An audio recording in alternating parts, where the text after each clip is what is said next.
Ayan, magandang umaga sa inyo lahat. Una, ah, dito kasi sa YouTube channel natin, marami pa rin nagtatanong. Hindi naiintindihan picture doon ng plenum, ganyan. Plenum pa ngayon. Yun po ay sa mga baguhan, hindi naman po natin masisi kasi hindi naman nila alam yung term.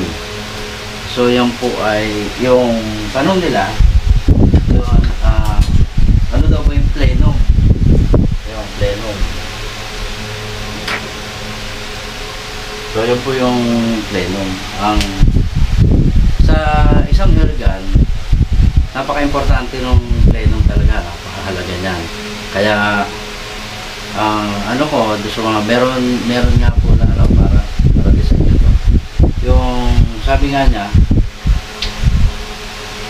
bibili daw siya ng organ.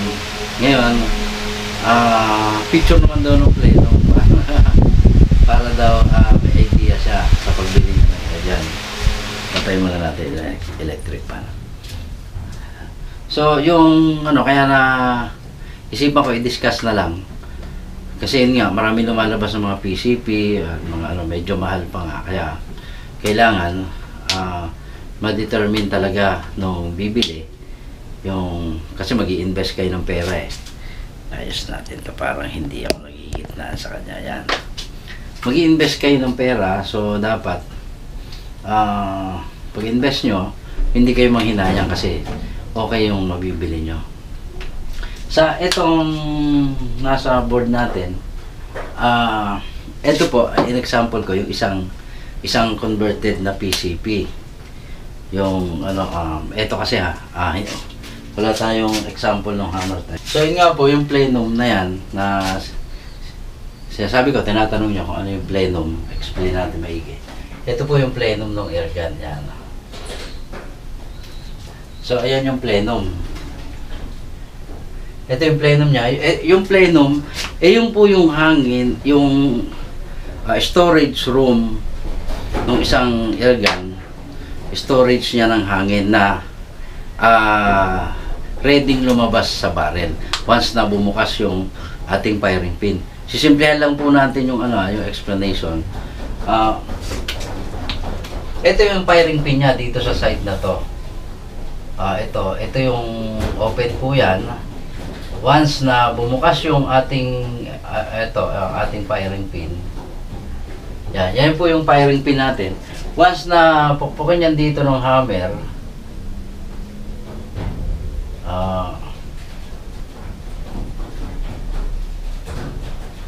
once pumukpok yung hammer dyan, itutulak niya yung firing pin pa ganon. So meron po yung butas dyan. Yan pa ganon. Kaya dito yung hangin. Dito, ito yung swing niya. So palabas dito sa barrel. Para itulak yung pellet. Ayan yung pellet natin. Kunyari, ito yun. Lalabas siya doon sa barrel. Yan po, yan lang.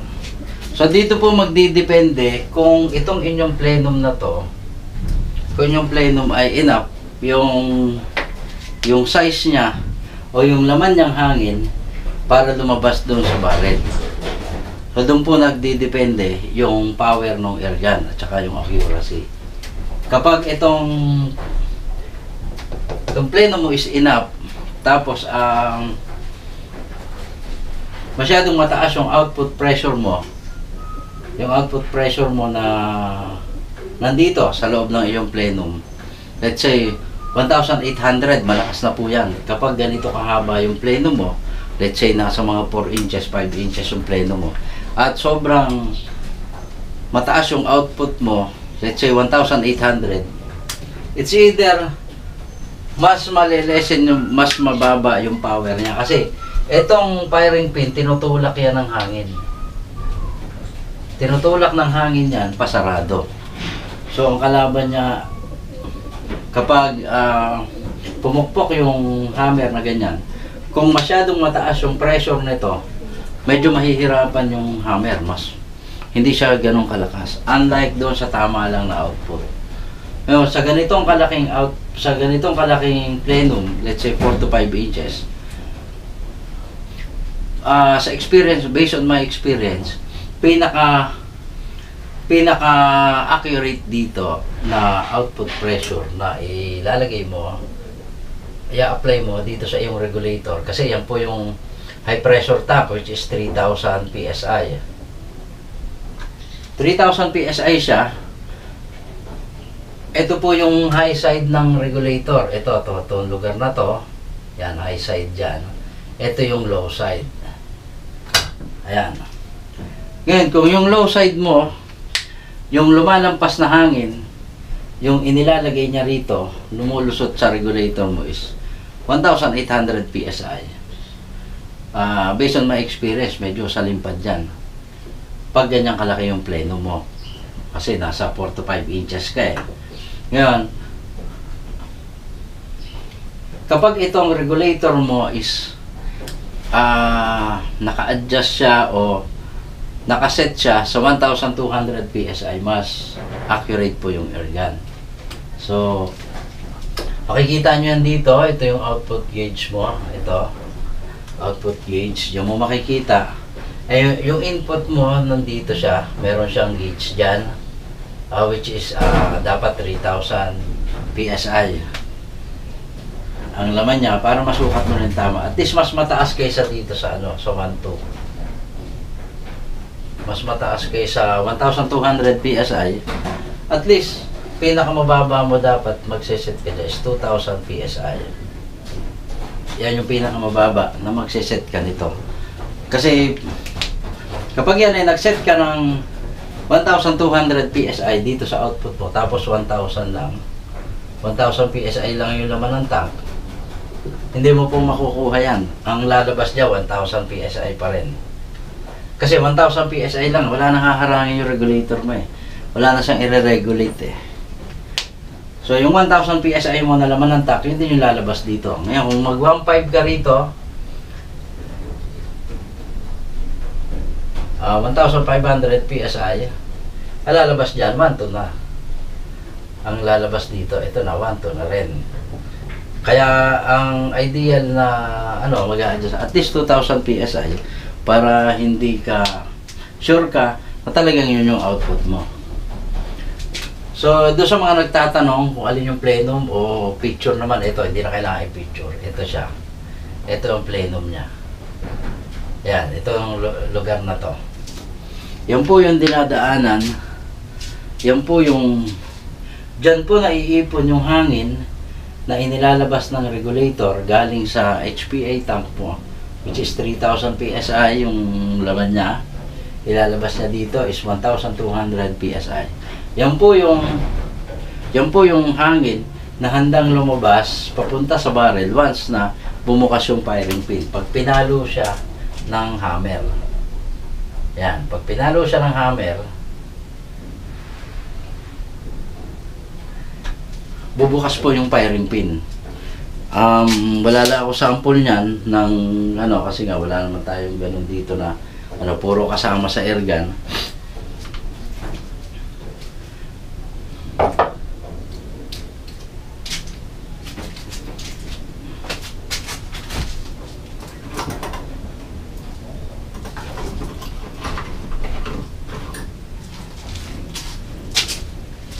Yan, ito po yung isa sa example ng firing pin. Ayan, isa yung nandito. Siya yung nandyan. Meron po itong industrial plastic dito pag sa PCP, kagaya nito. May industrial plastic siya dyan na siyang tumatakip sa butas. Yan, nakasil siyang gano'n. Pag pinukpok siya ng hammer, yan ganyan, yung butas doon, papasok na yung naipon dito na hangin na nasa plenum, papasok po yan dyan. Paakyat dito sa gagamitin niya yung swing mo. Ayan, paakyat. Yan na po yung magtutulak ng iyong pellet sa barrel. Pag gano'n, malabas. So, yun lang po yung gusto kong ma-explain kasi ayaw ko naman pa-picture pa o ang ko kasi is maibahagi sa lahat kung ano yung plenum. Dati po sa isang YouTube channel ko, doon sa luma, na-discuss ko na ito. Ang ginawa ko pang example ay yung FX airgun. So, mamahalin na airgun siya, which is yung plenum nasa puno ng bat. Malaki po talaga siya. Yun yung hangin na lumaan. And then yung output applied niya is 1,500 PSI. Yung pong ano na yan. Kasi napakalaki po ng kanyang plenum. Kaya ito, 1,500 PSI yung in-apply niya. And then, sa atin, dito, kapag ganito kalaki ang plenum niya, sa experience ko talaga, hindi pa pwede yung 1,500. Medyo, sa limpad po talaga siya. Hindi siya magpapunction ng tama. Depende po rin po yan siguro sa barrel. Kapag yung barrel mo is mamahalin talaga tapos perfect yung groove, makakaya niya yan. Kahit 1,800, makakaya niya. Wag lang po yung mga 2,000 na o 2,200 kasi yan po yung maximum ng ng PCP, 2,200 PSI. Ngayon siguro kaya ito once na mahusay talaga yung barrel mo sa ganitong pero hindi pa ako naka-experience ng ganon. Kapag ganito kalaki ang plenum, yung nag-apply ka niyan, sa limpad talaga. So hanggang dito na lang po, simple explanation natin para doon sa mga hindi pa alam yung plenum tsaka yung nagtatanong sa akin. Gusto ko rin naman kayong bigyan talaga ng idea kasi pag sinabi kasi nung isang tao bibili siya ng airgun, talagang bibili yan. At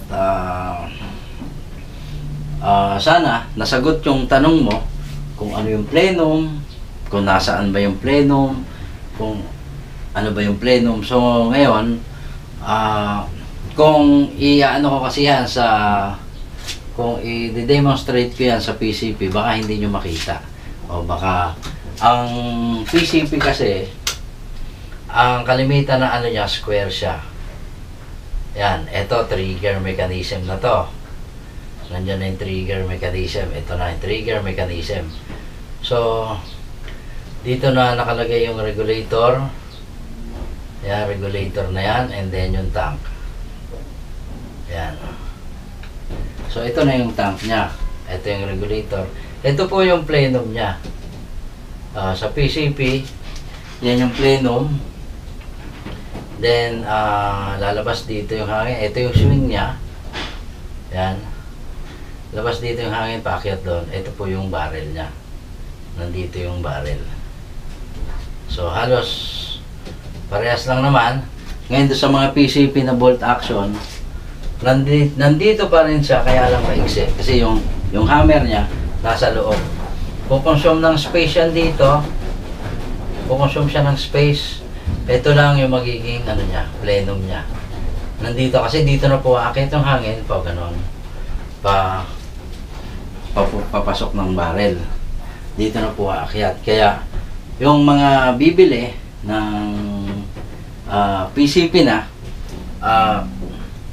magkaiba po ang plenum ng hammer type at saka ng bolt action. Yung bolt action, gaya ng sinabi ko, titingnan nyo kung kung hanggang saan yung plenum niya dito. Kasi kung ito yung hammer, nandito yung discharge valve mo, nandito diyan siya papasok, yan lang ang magiging plenum niya. So mas maliit ang plenum ng depende sa pagkagawa. Kung hinabaan ito, let's say mahaba itong mo, ayan,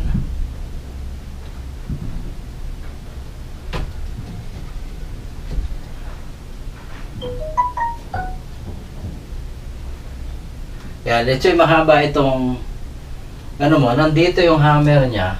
So ito pa rin yung plenum niya. Itong lugar na to. Mula rito, yan bakit plenum yan. Tapos dito siya, ang discharge valve niya nandito sa lugar na to. Ito yung firing pin niya. Ayan. So pag pumasok yan, dito pa rin. Dito pa rin sa lugar na to. So medyo mahaba na.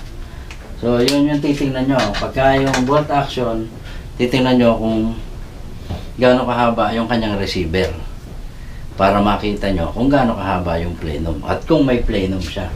Sa case naman ng JBC, Kasi dati, ang JBC, medyo, JBC noon, wala siyang plenum. Kaya ang ginawa ng JBC, ganito na siya, yung kanyang receiver, ayan, kunyari, ito hindi siya mahaba. Hindi mahaba. And then, hammer type ito. Ayan, hammer type siya. Hammer type, parang paano? Parang sapatos. Ayan. Ang ginawa nila, naglagay sila ng extension tube na ganyan, medyo mahaba. Tapos dito yung regulator. Ayan, dyan yung regulator niya. Tapos ito na yung tanke niya. Yung HPA tank niya, yan na. Yan. Diyan na yung HPA tank, ito yung regulator niya. Ito, extension tube. Extension tube siya na magsiserve as plenum. Ayan. So, extension tube, nag-serve as plenum. Kahit maliit na lang tong receiver niya. So, sa halip magpahaba ka ng receiver, which is, medyo bulky, tsaka, yung pagkorte, medyo matagal yung pagkorte. So, ginawa niya, naglagay na lang siya ng extension tube bago yung regulator na magsiserve as plenum niya. So, ayan, hanggang dito na lang po. Wala na rin naman akong gaano ma-explain kasi plenum, maiksi lang siya. Maiksi lang explanation. Kaya, hanggang dito na lang po. At kung may mga katanungan pa po kayo, ito pong aking isinishare sa inyo based on my knowledge, experience, at saka dun po sa aking natutunan. Through research din naman. Yan po naman ay hindi ko alam nung una. Nagtatanong ako doon sa mga marurunong na makakapag-explain sa akin ng maayos. Ngayon, hindi po lahat ay hindi po kumpleto. Kung talaga, kung may kulang man, paki-comment nyo na lang po down below. Maraming salamat.